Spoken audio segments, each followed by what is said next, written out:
Do not live on your past. Matuto ka mag-move on dahil tapos na yan. Gumising ka dahil hindi pa katapusan ng lahat. Yo, you're listening to Romeo. Ang mga pangyayari sa nakaraan ay hindi na kayang ibalik. Walang makakapagpabago sa timeline na nakalipas na. Ang nakaraan mo ay mga pangyayari lang na bunga ng mga desisyon mo. Hindi siya tadhana, kundi isang choice. Mahirap kalimutan ang isang pangyayari lalo na kung hindi mo ito tanggap. Ito ang nagiging dahilan bakit hindi ka pa nakakaalis sa iyong nakaraan. Patuloy mong mararamdaman ang sakit at pagkabigo kung palagi mong hinuhukay ang hindi na dapat balikan. Ang resulta, makukulong ka na sa nakaraan mo at hindi ka na umaabante. Paano ba makawala sa nakaraan? Kailangan mo lang ito tanggapin.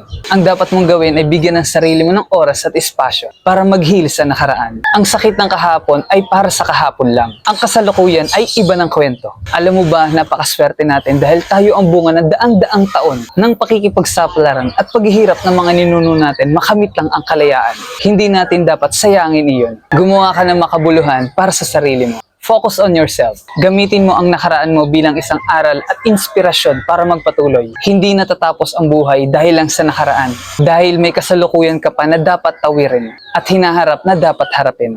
Thank you for listening and see you in my next video.